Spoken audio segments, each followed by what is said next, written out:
What up, TCK Potters? I'm your host, Sky Guasco, joined always by my man, Lucas Kaser, and you are tuned into the Candlestick Kids Fantasy Football Podcast. Please subscribe to our YouTube channel at the Candlestick Kids, leave a rate and review anywhere you're listening to your podcast, and follow us on IG at fantasyfootball_TCK Pod and on Twitter at TCK_pod. We've got a lot to cover, so let's get into it.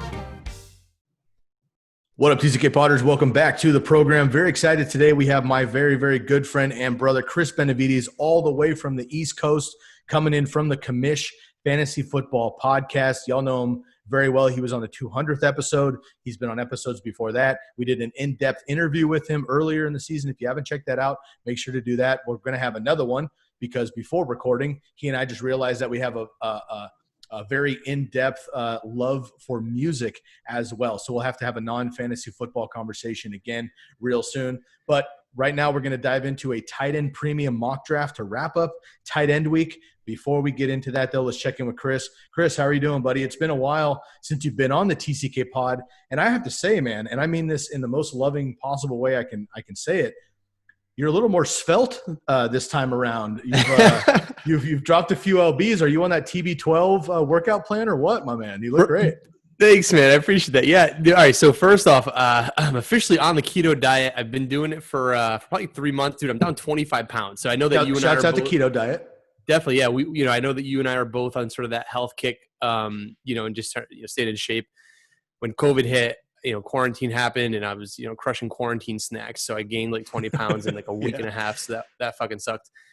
But no, dude, I kind of hit a point where I was like, all right, enough's enough, dude. Like, it's starting to get back into shape. So it's probably I was probably like 220, 215 or so. I'm down to like 192, 193. So yeah, dude, feeling well, feeling good, feeling like, like I'm ready to, I can run a couple marathons, maybe. Not that's aggressive, but you get my point though. So feeling all right. So you would say that, so you're pretty much DK Metcalf is what you're saying, but you're also saying, I don't want to brag, but you're also saying that you're in the best shape of your life right now. You're ready for the 2020 season. You're ready to go. Is that clear? Yeah, dude. I'm just ready to get this thing going. I feel like, it's 100-degree weather right now on the East Coast. We're just, I'm inside enjoying the AC, grinding out all the fantasy football stuff that we possibly can. So I'll take that, over 100-degree weather outside. Yeah, and y'all got humidity too, yeah? Yeah, that's the way it works over here, man. Nah, everyone's used to it. That beautiful Pacific Northwest, 100 degrees. It's dry, little breeze through the forest. You got to come out and enjoy it sometime, man. Dry heat's just different, man. It hits differently. Like, it's nice. Like, I lived in LA for about 3 or 4 months when I was in college, and yeah, dude, 85 degrees. You can wear a t-shirt and jeans and you're fine. But even LA is sticky hot though, because the fucking Anyway. Whatever. Get your point. Yeah. get the point. It's not like the East Coast. I'll just say that. Fair enough. When I was touring as a musician, man, we would end up in like Minnesota, North Dakota, the Midwest, Texas and shit in the summer, or Florida or whatever when we were touring.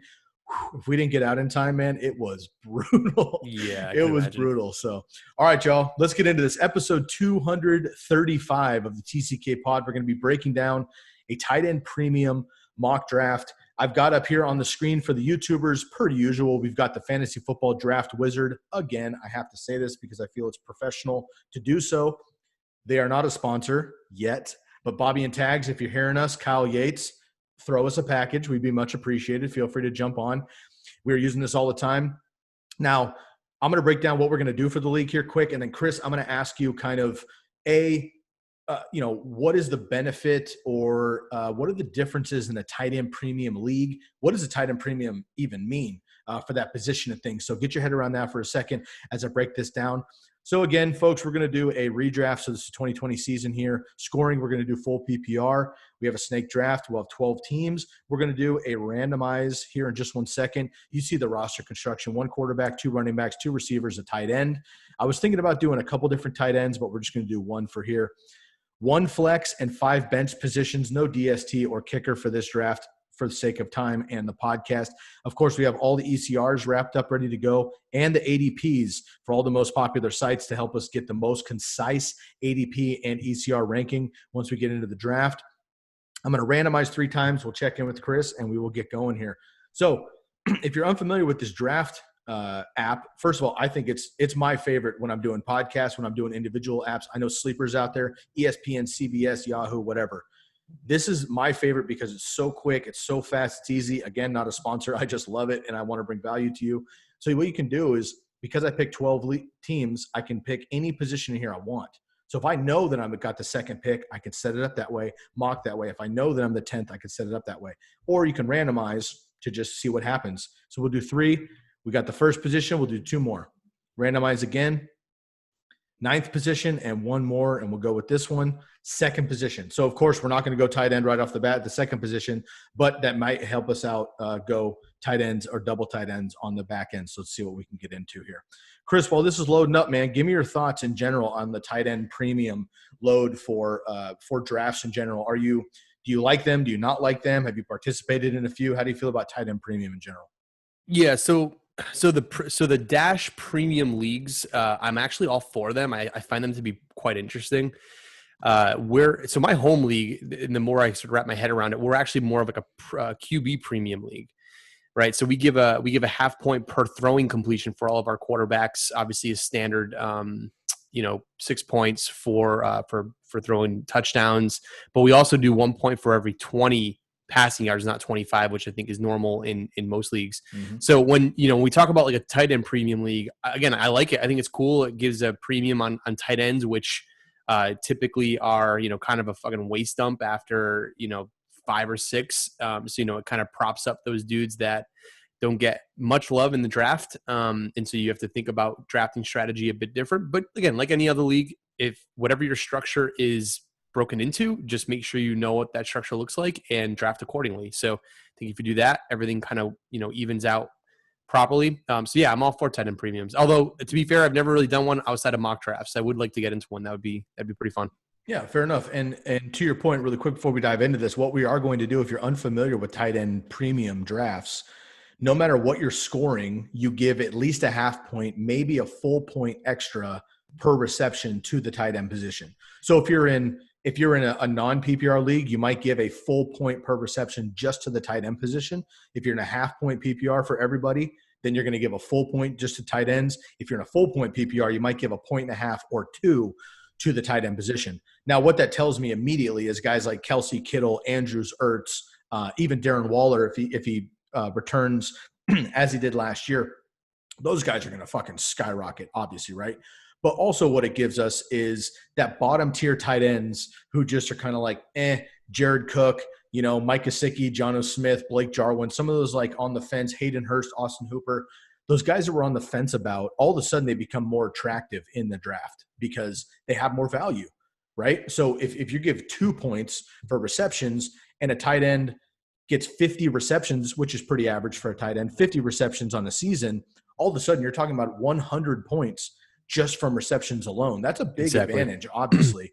And that kind of evens the playing field with these stud receivers, stud running backs, and quarterbacks as well. So I'm not in a ton of leagues with the tight end premium by any means, but I think it's kind of a fun strategy to kind of put into a system. Like you just mentioned, you and I know your family league has been rolling, 25 years or so with you and your pops? And yeah, pretty long. Yeah, pretty long. So with that, I mean, you start adapting new strategies once you get into – our league of record is in year 11, 12 coming up, right? Like we're starting to think of like, okay, we've done a lot of the same things for years. Let's mix it up a little bit. Tight end premium could be one. Dropping DST and kicker could be another. We used to have 2 defenses that we would play weekly. We used to have 2 quarterbacks before it was like a cool thing to do just to mix it up. So tight end premium is kind of fun. It's definitely different, but let's take a swing at it here today. All right, cool. All right, brother, let's jump into this. So we do have the second pick here. So as you can see, pretty chalk. Christian McCaffrey off the board first. No surprise there. Now, in the first round, we're not going to go tight end. It's not that drastic. If we were getting like 5 points per reception from a tight end, maybe we'd think about doing it like a super flex league or something, a quarterback. But we're not going to do that. Let's make this one quick. Is there any reason, Chris, that you would think of not picking Saquon Barkley at number 2 overall? No, we got to go with Saquads. Let's do this thing. Smash draft. There we go. All right.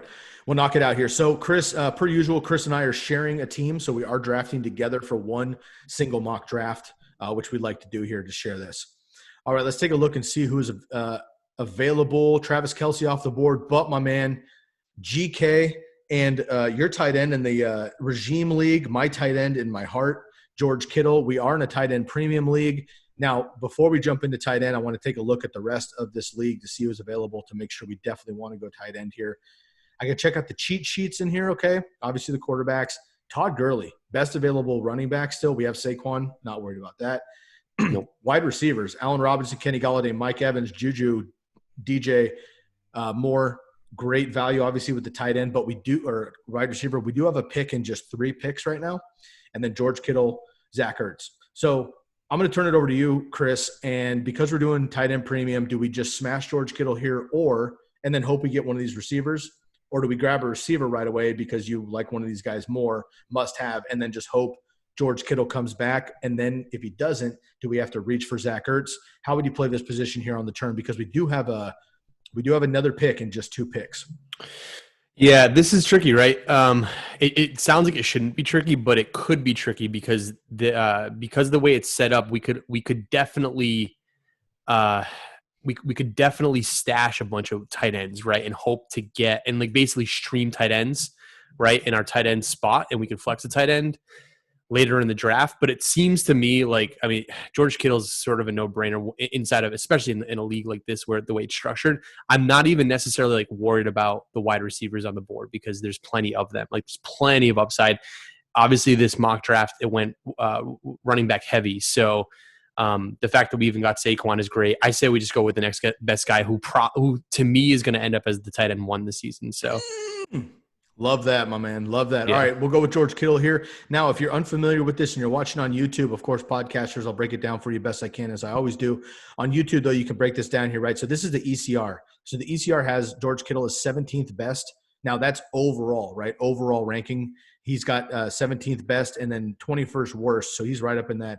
5th, strength of schedule. Love that. I know Chris isn't necessarily a huge fan, which I can respect, but I do like that at the tight end position. These onesie positions, I think it does matter more so than not. Also, something interesting to look at here, the ECR projection is 236 points for George Kittle. Now, I'm looking down the list here at premier wide receivers. That's more points technically than Allen Robinson, maybe Kenny Golladay, other things like that. So even though the ECR is suggesting we take Allen Robinson, they do not know that secretly we are doing a tight end premium draft. So we are going to go with George Kittle here. I think that's a no-brainer as well. Man, in this format, I feel really good about Saquon and George Kittle. Now, coming up around the corner. Yeah. Now we come around the corner, man. Now here's another tough decision. Anytime Patrick Mahomes is on the board or Lamar Jackson is on the board in the 3rd round, I have this like glitch in my system of like, don't draft QB early, but maybe I should draft those guys. Plenty of wide receivers. Obviously, we'll take a quick look at the draft board. Lamar Jackson, first quarterback. Allen Robinson went after us. Both premier tight ends are off the board, so we're not worried about that. And we do have Saquon Barkley. So let's go to the ECR suggestions.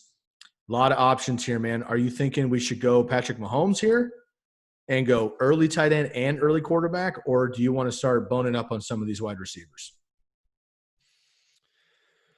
Yeah, man, this is tricky. So our boy Josh over at the Commish pod, he broke down if you were to effectively stream your quarterback position, you'd end up with like a top 8 quarterback from week to week if you just like streamed them off of wires. So looking now at Patrick Mahomes, I'm kind of like, man, it'd be awesome to have him, but that draft capital is so freaking high compared to what, is left on the board. The fact that Kenny Golladay is still on the board right now, it looks like, man, I don't know. He seems very attractive right now.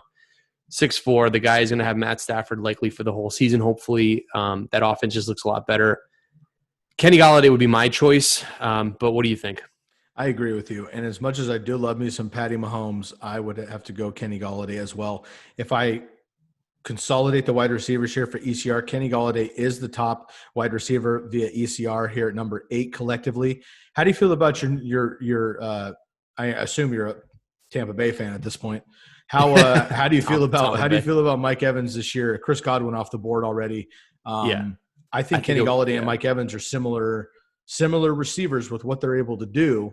And then Juju and DJ Moore are kind of similar as well. I'm with you. Kenny Golladay would probably be my choice too, but how do you feel about Mike Evans with Tom Brady? Yeah, and I mean, I love what I mean.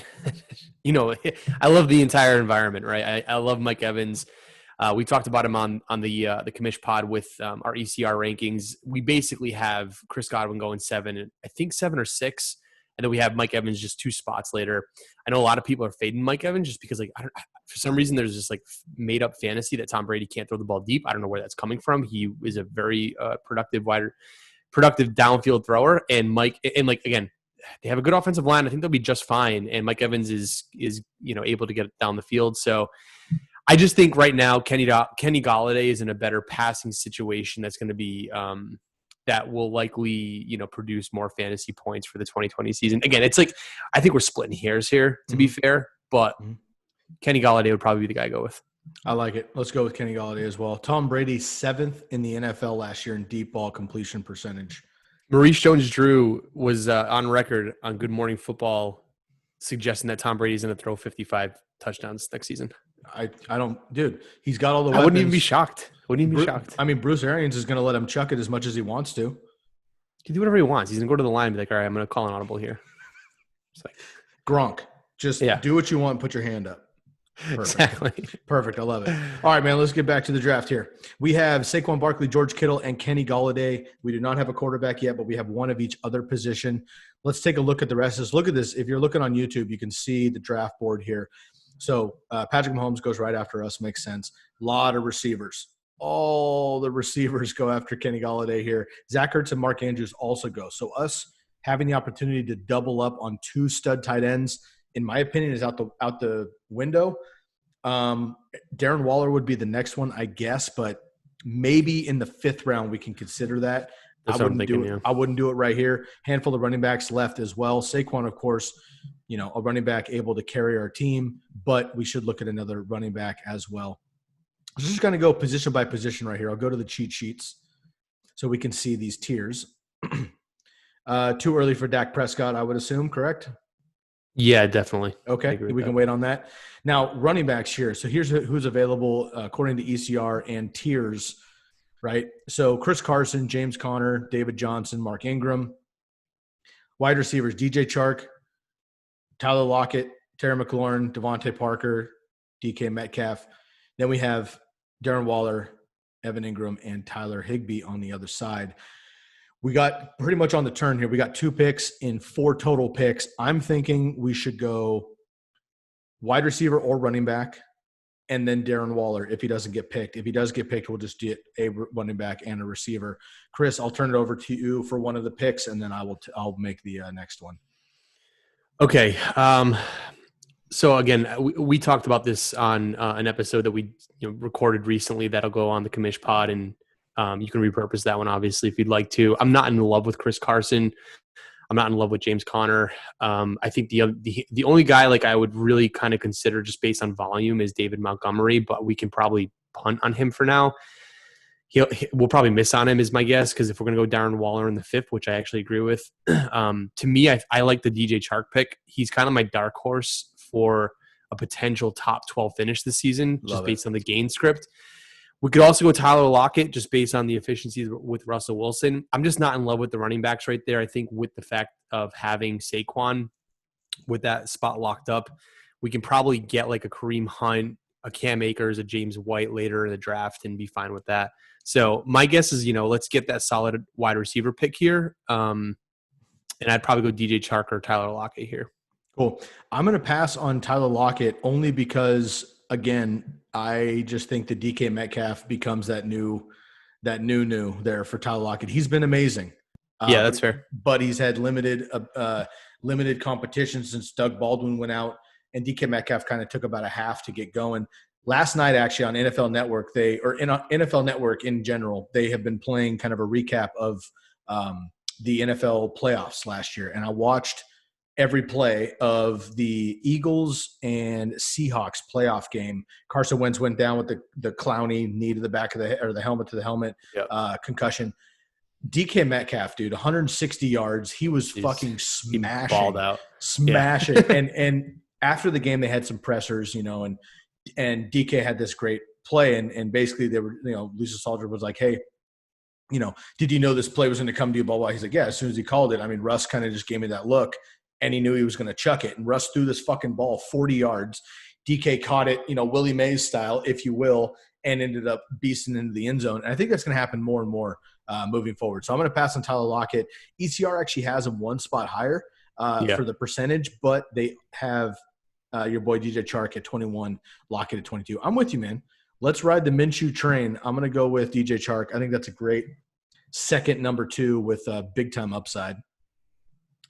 And, of course, no surprise here, Darren Waller's still available. Now, I guess my next question is going to be, before we do this, we have all these picks until the 6th round. Do you think there's a chance that Darren Waller comes back to us? And if he doesn't, are there any middle-tier tight ends that you would be excited to get?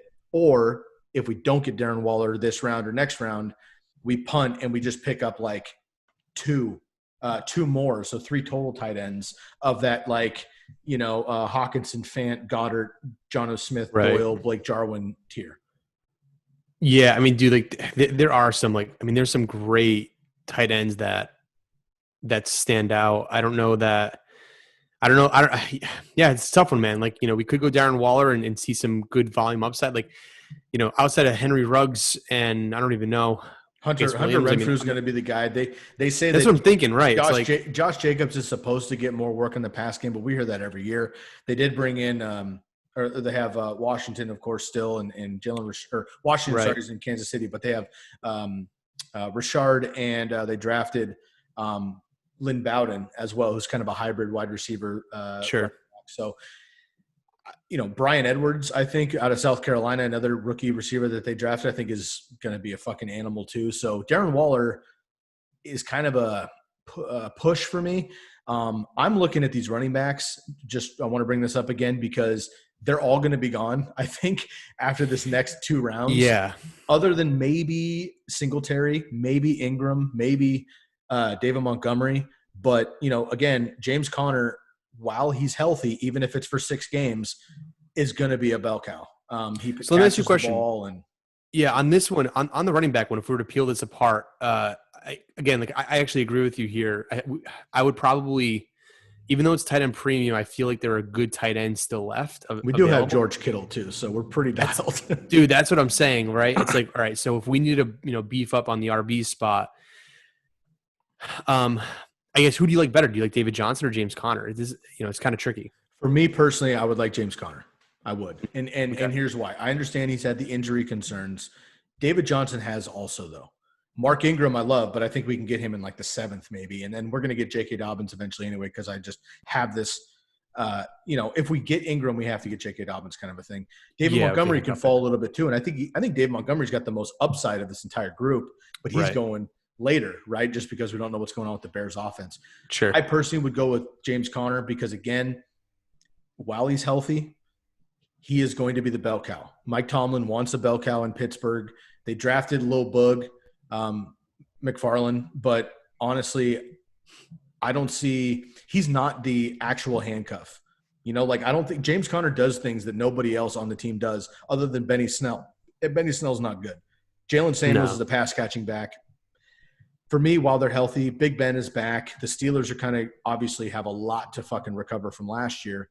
Even if it's 6 games, man, I think James Conner is going to be that guy. And if he gets hurt, we're 6 games into the season. There's going to be some waiver options. Maybe we pick somebody up at that point. David Johnson, I don't hate, but I'm not excited about either. So I'm going to go with James Conner. I like it. Cool. All right, moving on here. Let all these trickle down. There goes my boy DK. Every time DK Metcalf passes on the board and I don't pick him, I just feel like sad for some reason. It's really disappointing. Eric's big on DK Metcalf this season. So should be. Jesus Christ. Yep. Okay, so here we go. We're looking at the draft board here. We have Saquon, George Kittle, Kenny Golladay, DJ Chark, and James Conner. I'm really liking this team already, man. And for me, and we'll see how you feel about this, my top 6 quarterbacks are off the board here. Lamar Jackson, Patrick Mahomes, Deshaun Watson, Russell Wilson, Dak Prescott, and Kyler Murray. Yeah.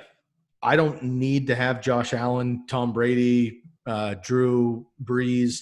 I can wait a little bit later unless those guys fall. So I'm really looking we can go heavy here on running back wide receiver, and tight end if it makes sense. Is that what you're feeling for the next maybe 2-3 rounds at least? I agree with that. Yep.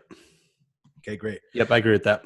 Cool. Let's go to the tiers here. Now you can see all of the running backs: Kareem Hunt, Raheem Mostert, Cam Akers, James White, Julian Edelman, Marvin Jones, Brandon Cooks, Will Fuller, Hunter Henry over here on the tight end slot. I think I'd still be okay punting tight end for another round or two because I just would rather grab one of these lower guys who might have that spike upside. We've got the floor and the upside with George Kittle. So let's look at running back and receiver again, man. Anybody jump off the page here for you at either position? Yeah, like Kareem Hunt right now is like staring me directly in the face in the best way possible, not the worst way possible. So I like Kareem Hunt right now. I think they're gonna mix him right into that fold, and he's gonna end up. What was his floor, like something like 12 points, 13 points last year in a flex spot when he came in, like finally after week 8 or whatever it was. Yeah, I think you're gonna see a lot more of that this year. They're gonna try to put Baker similarly to what we talked about with Drew Lock. They're gonna want to put Baker in positions where he can actually build some of that confidence. Not put him in like do or die scenarios where he's just like hawking the ball up and just like praying that OBJ can go up there and get it. Not that he can't, he obviously can, but I don't know, I just feel like they're going to use Kareem Hunt much more effectively this season. So he, if not him, maybe there's someone else that we can look at, but I'm feeling as our running back 3, Kareem Hunt is a nice option. And then Jesus, if you get like a James White type as our running back 4 or even 3, that's pretty good. So we go Kareem Hunt here. We have another pick in 2 picks. I guarantee you that worst case scenario, 2 of these 3 guys are gone. Raheem Mostert, Cam Akers, James White. I just don't think that's the case. So we can probably pick from this lot here. Of course, we love me some James White here on the podcast. But I would be fine with Raheem Mostert. His only competition is Jeff Wilson, so I'm not worried about that. Cam Akers, again, awesome upside. 31st strength of schedule, which is just something to consider. Also, he has a terrible offensive line with the run game. Also, he has 2 other people vying for his position, and he's a rookie with a funky offseason. So that fades me a little bit. But, dude, as a wide receiver or running back 4, I can dig any of these guys. So let's go with Kareem Hunt. I am with you there. I think that's a great value. See who goes. Oh, Brandon Cook and Deebo Samuel. So we have all these running backs. DeAndre Swift jumps up into this general range. Before we smash on another running back, let's take a look at the wide receivers. Anybody jump off the page here? How about your boy, Old Man Edelman? Dude, he might have another good season here. It's tough to say. I'm not loving any of them, to be honest. Definitely not Will Fuller. I'm taking him right off my my list. That guy, that him and his hamstrings can take a hike.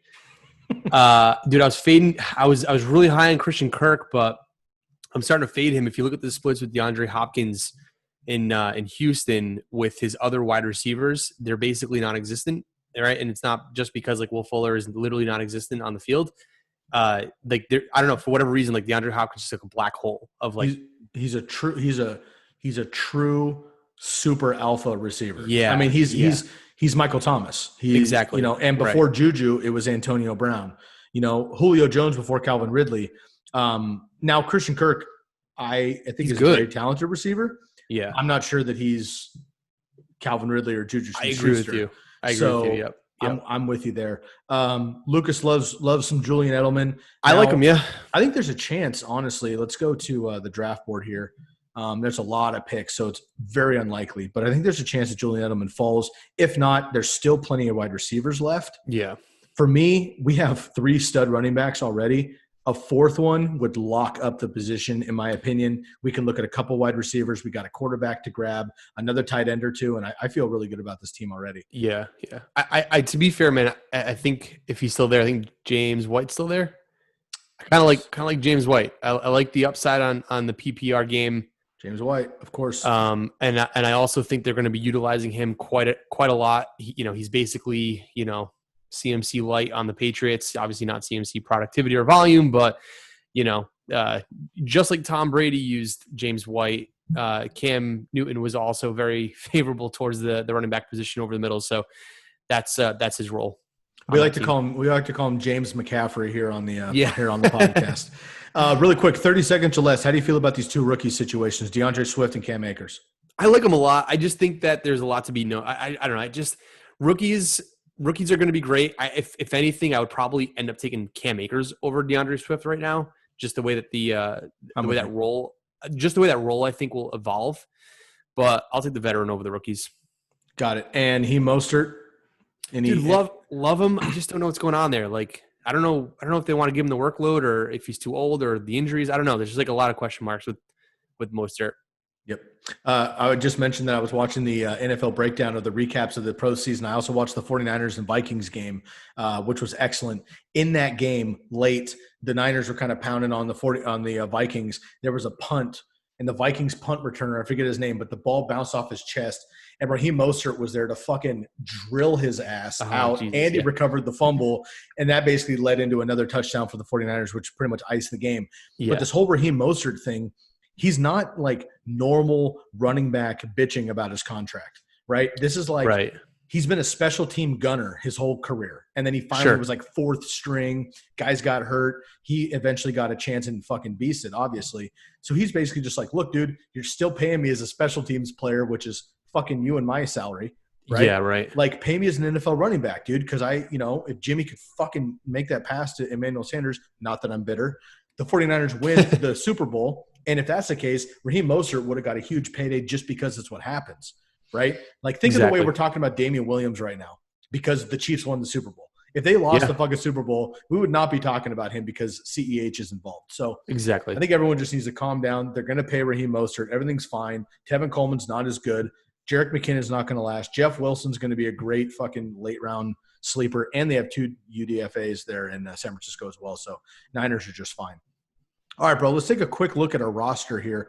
We got, 1, 2, 3, 4, 5 picks left. We still need a quarterback, second tight end for sure, maybe 2 more, depending on how this rounds out, and then another running back, a receiver. So we've got Saquon Barkley, James Conner, Kareem Hunt, and James White as our 4 running backs. Bro, that is killer, in my opinion. That's fantastic. We have the rushing floor, we have the touchdown upside, and we have the full PPR ability with all 4 of these running backs being great pass catchers. Kenny Golladay, DJ Chark as our wide receivers. Love those alpha receiver roles as well. And then my man George Kittle, of course, who could, potentially finish number 1 overall for the tight end position as well. This team's insane. I don't know how we did this. It is pretty good, man. And here's the deal. We have plenty of running backs. So I think we can kind of get rid of that position for now. I mean, let's take another quick look. Yeah, sure. Tariq Cohen, Matt Breida, Phillip Lindsay, none of these guys are too exciting. If they fall into the couple rounds, I'd be into it. But there's a couple receivers here. Let's take another quick glance at the tight ends right now. Hunter Henry's still available. Dude, he isn't even Hurst right here could be huge. Yeah. I know you're fading Austin Hooper, rightfully so. I am as well. Jared Cook, he'll have a couple 2 touchdown games, but other than that, he's kind of fading as well. Take a look at the quarterbacks. Josh Allen's still available. That's interesting. Plenty. This late. Your boy TB, Aaron Rodgers, and Matt Stafford as well. So, again, plenty of work there. Let's take a look. We have 2 picks back-to-back, I believe, correct? Just want to look at this draft board here. Yes, pretty close, yeah. Ooh, Justin Jefferson went right before us in the 8th round. He is exploding in ADP. That's good. I think he's going to be great. All right, let's take a look at these cheat sheets, man. Why don't you make 1 pick and I'll make the other? All right, so I still think we can probably punt on quarterback. I think there's plenty of quarterbacks here on the board that will get us. We can even make a quarterback pick on the next pickup if you want. Let's see here. To be fair, dude, I like the Sterling Shepard pick if we were to do that right now. I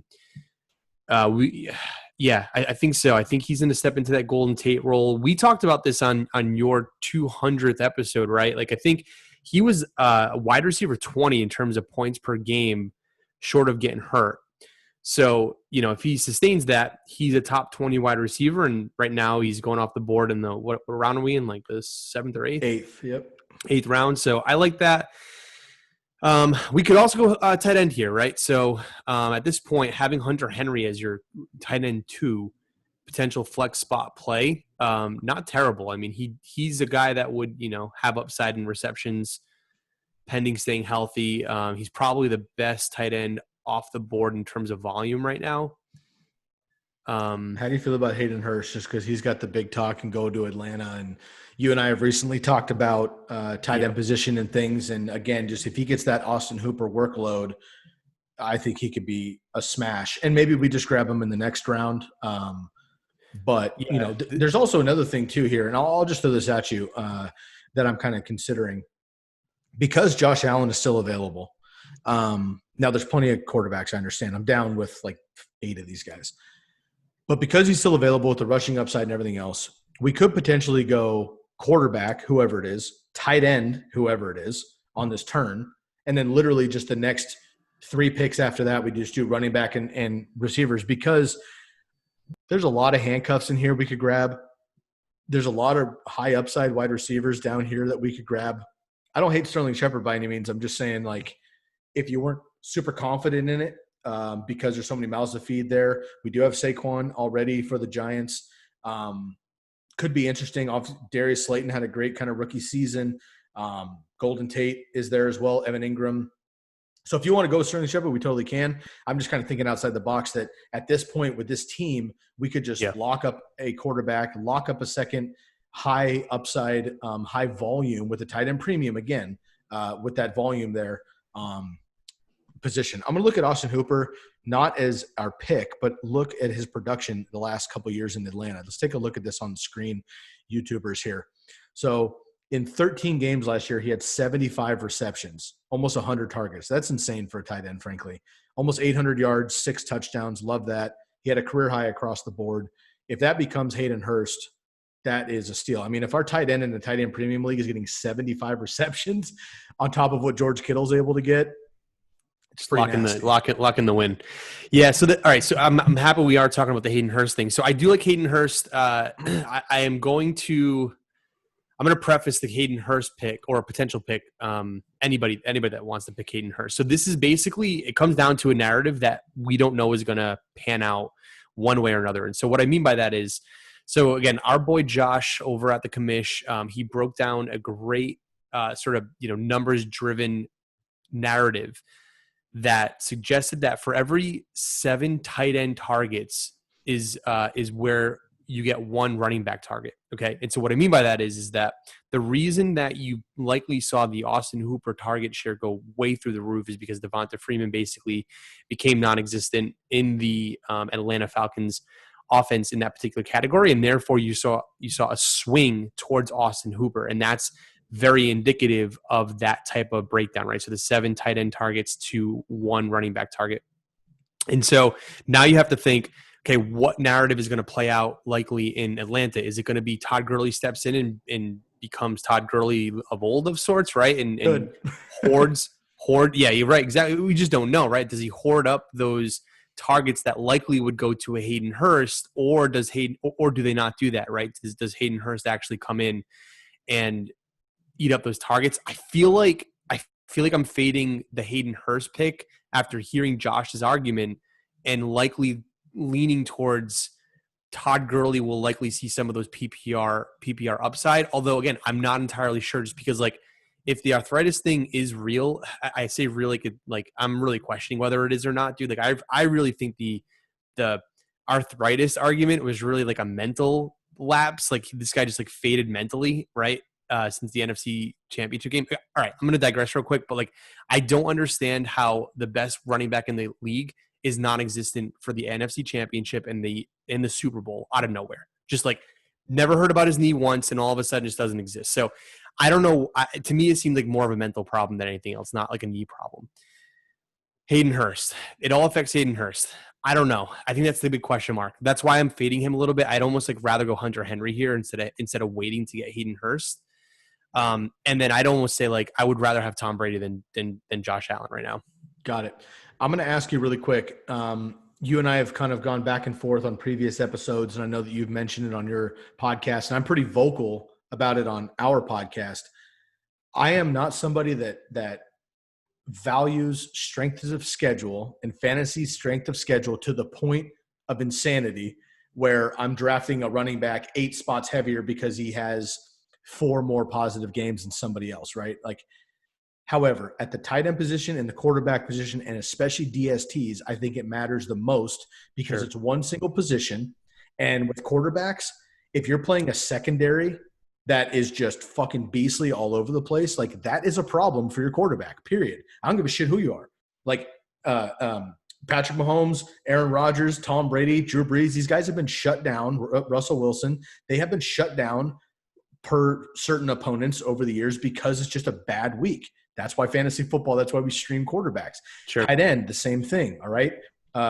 Kelsey and Kittle are not Kelsey and Kittle every single week because sometimes they face 2 or 3 running backs, 2 or 3 safeties that can straight up lock them down, and that matters. DSTs obviously is a whole nother conversation, but that is another big one versus a juggernaut offense or a shitty offense. I digress.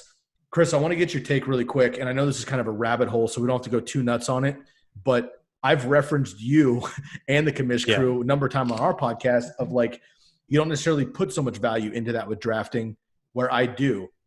Yeah, so I think this is a great position. And the reason I'm bringing it up right now is because I look at Hayden Hurst, and I think the narratives that you just mentioned are all valid. I agree with you. For me, he has the 32nd, so the worst strength of schedule. Now, if you don't believe in it and you don't think it fucking matters, then don't listen to me. If you do think it matters, then that's a problem. First 2 games, and this is based on prediction of this coming season for Fantasy Pros, right? Seattle and Dallas should be okay. After that, Chicago, Green Bay, Carolina, at Minnesota, Detroit, at Carolina, Denver.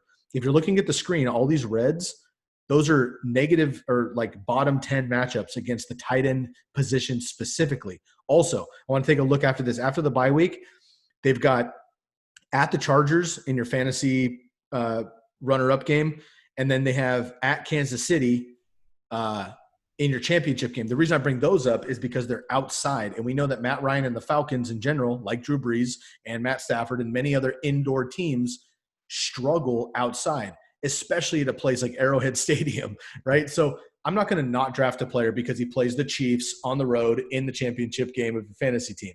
That's ridiculous. It's just something to monitor because of other options. Also, we do have fucking George Kittle. So this might be a 20-minute tangent of fucking nothing, but I think it's important to bring up in general. It is, so I'd like to hear your idea on strength of schedule and why, if I'm correct, you don't put much value into it. Yeah, sure. So I'll start off by saying this.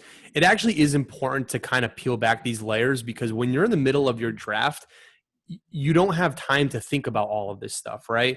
But when you're still just doing your research in July and August, and you're taking your time, it's good to hear people like us talk through these types of things that actually kind of do matter. And so that's the thing.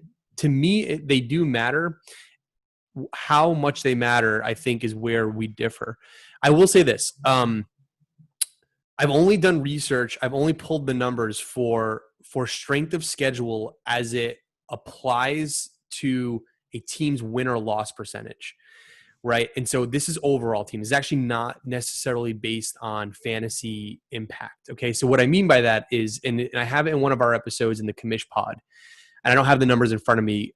They're somewhere off in space right now. But if you go back to the pod, you'll hear it. Basically, there is actually zero correlation between a team's win or loss percentages based on their end-of-year finish, based on the defensive the strength of schedules that appeared before them, before the season started, right? So, for example, I think one of the examples I gave was like the New Orleans Saints have routinely had one of the hardest strength of schedules, but yet they routinely end up as like an 11-4, whatever, 11-5 team, or a 12-4 team year over year. Okay, and then on the flip side, the Cincinnati Bengals routinely have like the easiest schedule, and they still somehow can't get out of their own way and still finish 2-14, 3-13 every single season, right? And so and you can pull that back and you can look at these numbers year over year, and what you end up finding out is that the strength of schedule literally is kind of non-impactful from a team's winning percentage year over year. Now, what I haven't done is figured out whether or not year over year that matters from the fantasy football perspective, right? So when a quarterback goes up against tough defenses that are tough against quarterbacks, does that translate to fantasy points, and how does that impact how they're going to perform week to week? I haven't done that type of analysis, although I want to. But here's why it doesn't quite make sense to me long term, or at least throughout the duration of the season. It's because the there's just so many changes throughout the year, and just the way that the NFL has evolved, the way players move from team to team, and that contracts evolve, and the way that players are either on a roster or not on a roster, whether they get cut or not get cut. There's just so many variables that take place throughout the offseason, especially over the past couple of years, 4 to 5 years. It's hard for me to sit here and put a lot of stock into whether or not a player's strength of schedule is going to actually matter on week 1, 2, or 3 of a season. It could, but it's likely just throw that whole idea or that whole script out and by week 5, because by that point we'll know the true team's ability to have impact on a fantasy player's performance week to week, right? So that's kind of the take I have, and I definitely don't want to. It's not, again, it's something that I haven't done a ton of digging into with respect to the numbers. I've only done it from strength of schedule from a team's winning percentage. But with that philosophy, my hypothesis is that it's something somewhat similar. So I think that's kind of where that is going. And like my next round of research, I want to take that battle on basically and bring it to the forefront of fantasy thought process. I think that's great, man, and I appreciate that breakdown because I agree with a lot of those takes. I just think I've just noticed in 15 years of playing fantasy football, it matters. And yes, there are big names that move around. There are big defensive moves. There are big coaching strategies, which I think is a huge thing that most people don't even consider. I think the coaching moves in the offseason are generally more important than the players themselves moving. Right. So I agree with you there. I guess my question just on this topic is, and this is something I just don't know, and I'm not sure you do either. When they look at these strength of schedule breakdowns, are they factoring in, like, for example, are they factoring in the fact that Darius Slay moved out of Detroit? Like, are they factoring in that Stefanski is now in Cleveland? Are they factoring in that Tom Brady is now in Tampa Bay? Like, are they? I guess I don't know. I haven't done the research, but and I'm not sure if you do either. Yeah. Maybe they do, and maybe that is something that should be said about these things. Okay, so I do have an answer to that because I've done quite a bit of research. So what I brought up here while you were talking, and podcasters, again, we'll try to explain this best we can for you.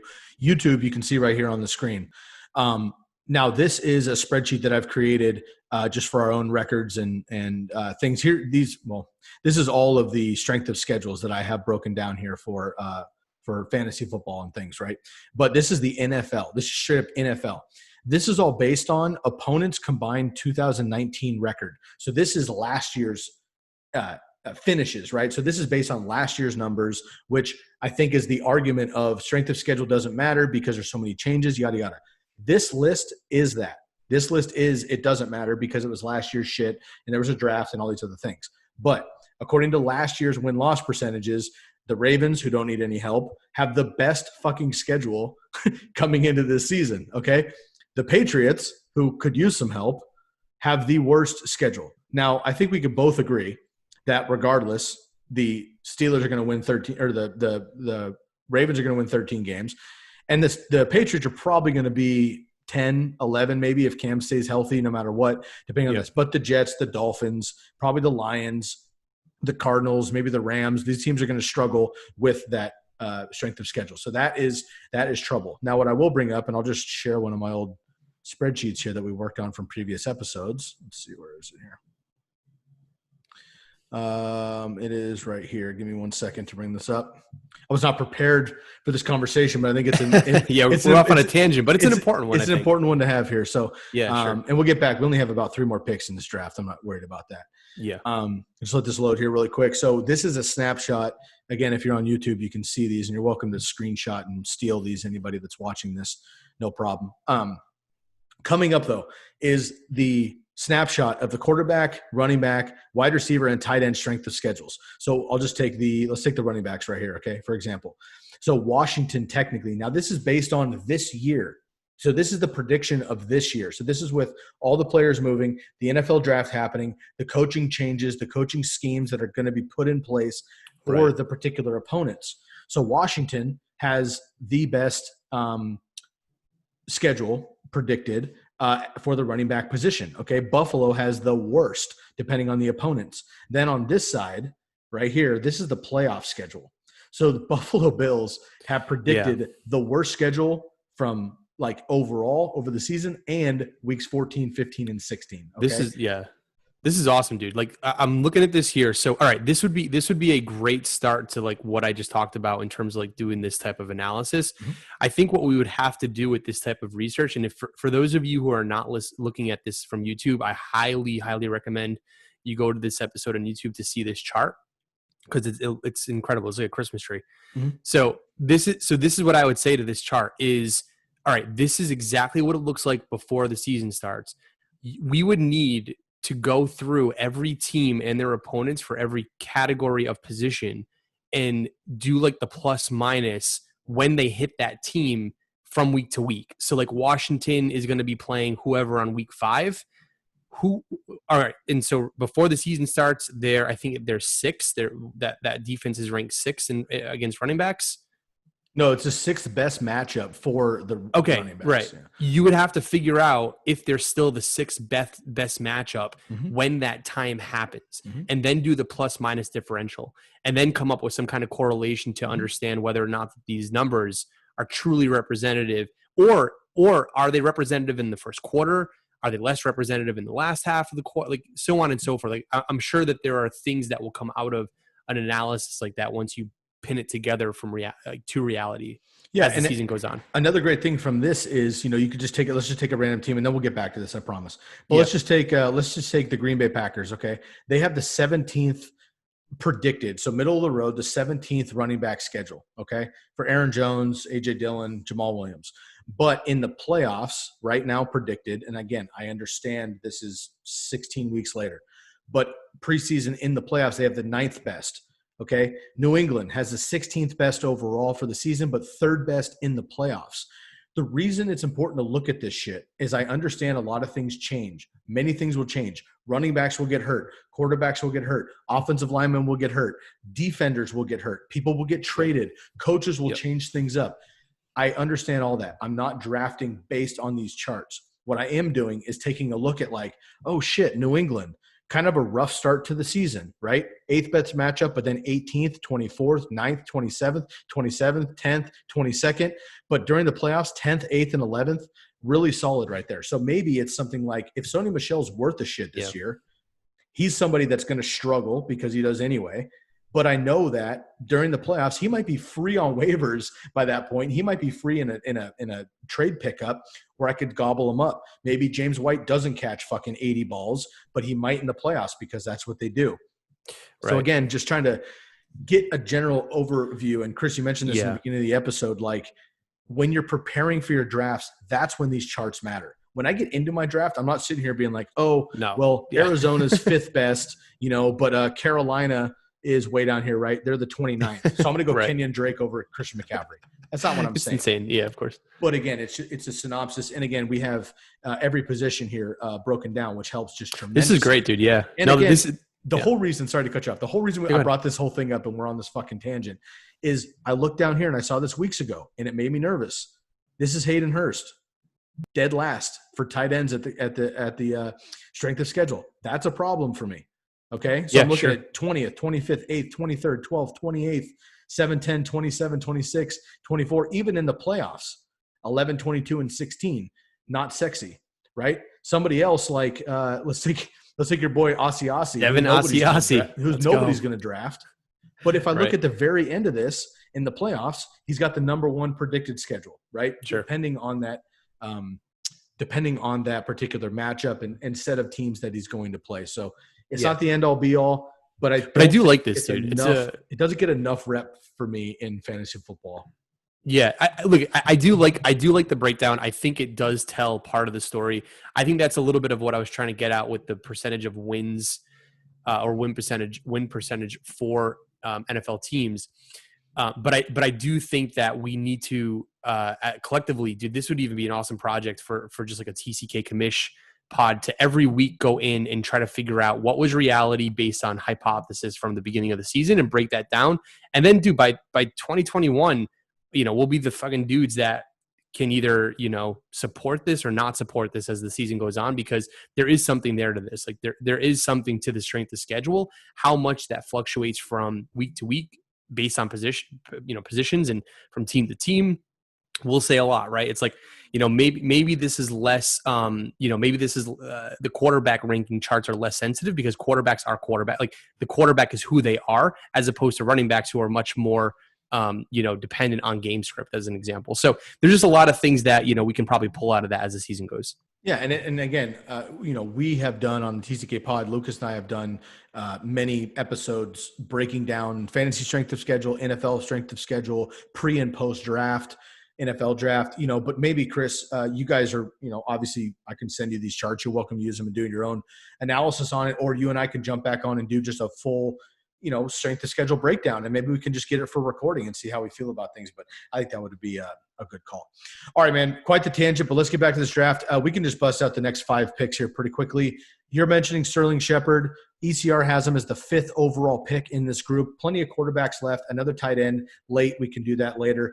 Sterling Shepard is good. You agree? I would either go Sterling Shepard or Hunter Henry here if we're going to go tight end premium, but it's your call. Okay, I'm a little concerned about Hunter Henry still. I love him as an athlete. He's had a tough time staying healthy, unfortunately. And with Tyrod Taylor being in there, I mean, Charles Clay had some decent seasons with him in Buffalo, but I don't think he ever had over 600 receiving yards. I'm going to punt it. There's plenty of tight ends late. I'm going to wait on that. Sterling Shepard, I think, is a nice volume play in PPR. Let's just go with it and move on. Cool. Okay, next up, we have Hunter Henry might even still be available. Let's see what happens.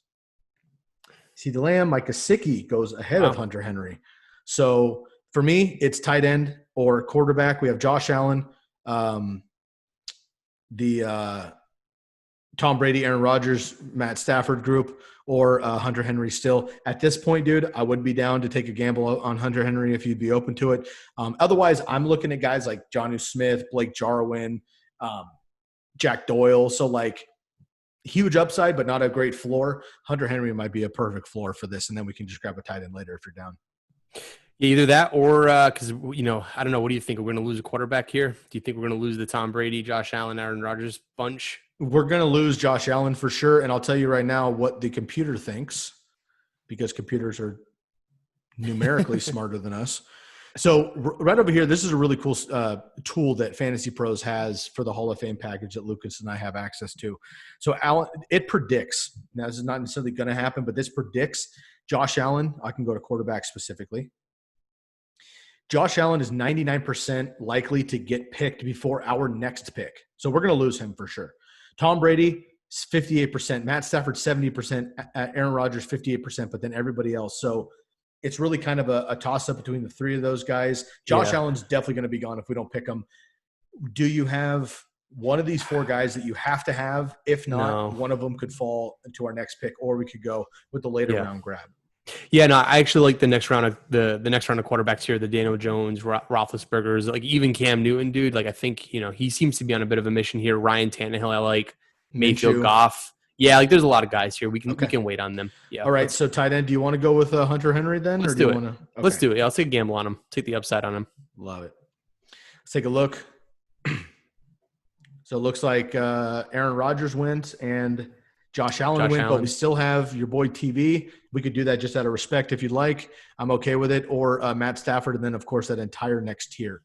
I mean, 55 touchdowns sounds good. So.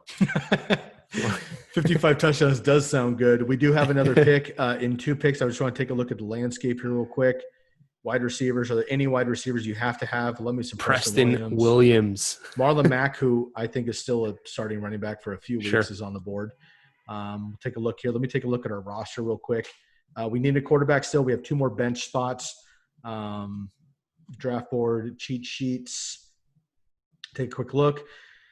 Really quick here. So obviously all these quarterbacks are great. We're done with tight end. Maybe we can grab one of these late guys just for the last pick because it's tight end premium. How do you feel about the rest of this draft here? Yeah, no, Tom Brady sounds like a good option. Either Tom Brady or Matt Stafford is fine. Okay. And then if you want, we can grab a handcuff on running back, or we can go with a guy like Slayton or Preston Williams. My guess is we'll probably go like a Preston Williams type. Okay, cool. Taking a look at the roster here, we have 1, 2, 3, 4 running backs. We only have 3 wide receivers, so maybe we should get a 4th wide receiver. So let's do this. Let's go with Tom Brady. I can dig it. Obviously, we love Matt Stafford. I love Daniel Jones, but not to draft again, not to get on this strength of schedule tangent, but I should have broke down his because he's got the worst as well for the first 4 games. For me, that's a problem, right? So sure. Big Ben even is a great late round streamer, but let's do it. Look, 55% ECR, 55 touchdowns. Are we seeing a correlation here like that? I think it's an omen, buddy. Let's do it. Man. Shout out to the Sandlot for I really wish we had when this I was team. 6 years old what the omen actually was. Okay, cool. We're good on quarterback here. Again, we're only doing 12 rounds, so we're not going to go super duper deep. Running backs here. Zach Moss, Alexander Madison, great upside, clearly. We do need another receiver, though, so let's just look at that position instead. Right here, John Brown, Darius Slayton, Golden Tate, Preston Williams, N'Keal Harry, Mecole Hardman.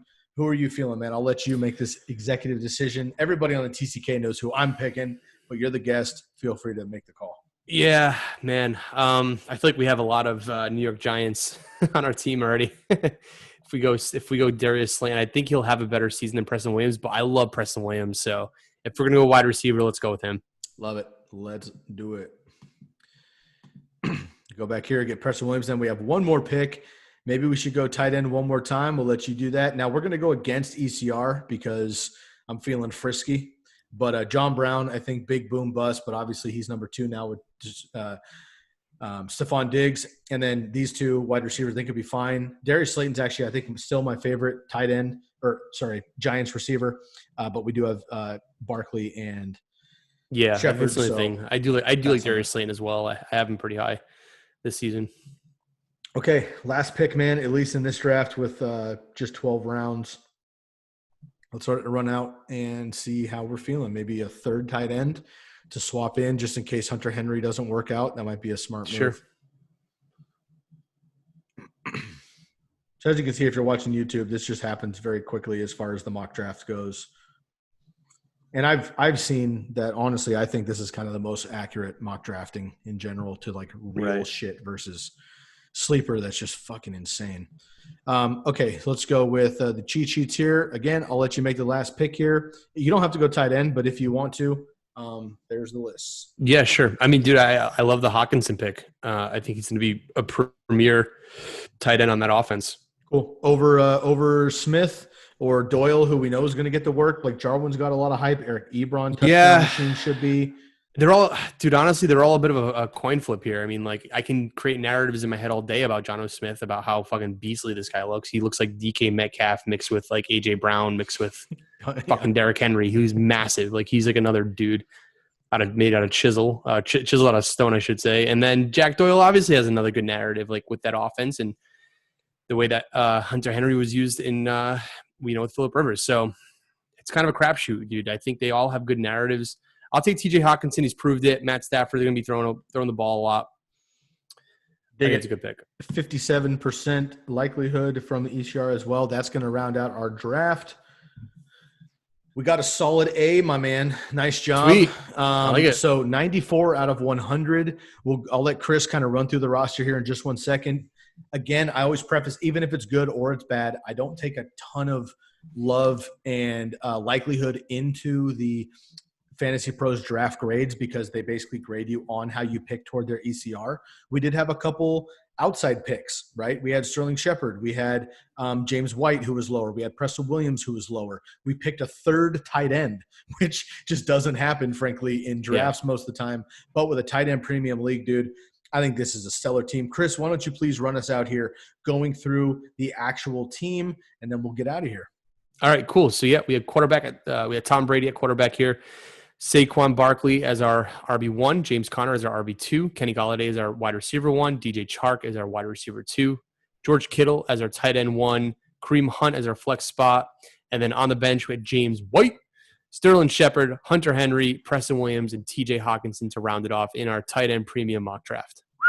Dude, that's George Kittle's George Kittle, but if Hunter Henry plays 14 games, TJ Hawkinson plays 14 games, and these guys actually take the step that we expect them to, man, we could have some serious tight end value. We have great stable running backs. We have great touchdown upside with those guys. We also have PPR running backs, which I love.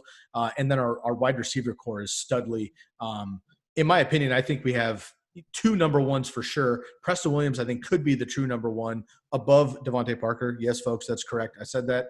And then Sterling Shepard, again, man, the talent is there. He had an incredible rookie season, 8 touchdowns. Stay healthy, man. But if he gets 80, 85 receptions, over 1,000 yards and 8 scores, he's going to be a great, wide receiver. Well, 3 on our team, but in general, usually a wide receiver 4 or 5 on most teams. So yeah, sure. I think it's great, man. Chris, always a pleasure, bro. I appreciate it. 94 out of 100. Great draft grade there for the tight end premium. This wraps up tight end week. Before we get out of here, man, please let us know where we can find all the Commish tools. Y'all got a nice bunch of swag. I usually rock your fucking hat. I just gone through a move, so all my shit is scattered all over my house. But I usually am rocking the Commish hat. I got the fresh T-shirt. I'm waiting on a hoodie potentially because it gets cold as fuck in Oregon. We get those beanies pretty soon, my man. We got beanies, bro. If you could help me out with a running mask, that would help as well. But we're very excited, man. You guys have a great playbook coming out that I just subscribed to. I'm looking forward to that. A great website, yada, yada. Sky's the limit for the Commish FFP. Let the TCK Potters know where we can find all your stuff. Certainly, man. Again, dude, I appreciate every time I'm able to come on here and join you and break down fantasy football and do stuff like this. This is also it's a lot of great stuff on our end. Keeps me sharp, keeps the Commish crew rolling, and we certainly enjoy all the collaborations that we're doing with the TCK team. So yeah, go find us. We do have a new website out, so www.thecomishbrand.com. Go check us out. We have all of our merchandise, all of our articles, our videos, everything is being published through there. We've added a couple of team members now. Josh McDonough, who's our lead writer, writes over at Dynasty Nerds. He's been crushing it. We have now featured him a bunch on our episodes. Of course, go find us on Apple, Google, and on Podbean for all the Commish podcast episodes, the Commish Fantasy Football Podcast. And like Sky just talked about, we are coming out with a weekly newsletter that's called The Playbook. It's the Commish's official newsletter. We're going to be launching this out in a couple of weeks. So highly recommend everyone go subscribe to that. And we will make sure we get you the best quality content. And of course, anytime we're going to be able to link and collab up on just even on the writing side with everything that the TCK team is doing, we'll be sure to add that to the newsletter, the playbook that we have happening. So, dude, Sky, thanks again for having me. It's always been fun. Always, man. Always a pleasure. Make sure to smash the subscribe here on the YouTube channel. Leave us a comment on how you feel about this mock draft. One of the better mock drafts we've done all season, Chris. I really appreciate it. That was awesome, a lot of fun there with the tight end premium. Wrapping up tight end week. Also, please make sure to leave a rate and review on the podcast for both the Commish FFP crew and us here at the Candlestick Kids Fantasy Football Podcast. We always appreciate your honest feedback. Find us on Instagram at fantasyfootball_TCK pod and on Twitter at TCK_pod. And if you have not, you hear me talk about it numerous times for every single episode. Make sure to go grab yourself a draft guide. We have a preseason draft guide with just a month left, about 6 weeks left of the preseason package, $5. We also have an in-season package, which takes you from week 1 to 16, $5. And then we have an all-in package for 15 for both of those, plus some one-on-one coaching. And honestly, Chris, Lucas and I have been kind of alluding to this and kind of suggesting it without even asking your permission, so I apologize. But I think it'd be a lot of fun that people can not only talk to Lucas, myself, and Dwayne on our team, but maybe they could reach out to other friends of the podcast and get a second opinion. Oh, yeah. Maybe be that Commish crew too. So maybe we can double up for some of these listeners here. That'd be awesome. TCK Pod Draft Guide. So love that. All right, y'all. This has been another episode of the Candlestick Kids Fantasy Football Podcast. My good friend and East Coast brother, Chris Benevides of the Commish Fantasy Football Podcast. Make sure you go out and subscribe to all their channels. Shouts out to Alec and Eric as well. And we will get you back on as soon as possible with the entire team. Episode 235 in the books, tight end premium. Have a wonderful, wonderful week. Big announcement coming up in August. We're super excited. July is behind us, y'all. Take care of yourself. Live well. For Chris Benevides and the Commish Fantasy Football Podcast, I'm your host, Sky Guasco, and we are out of here.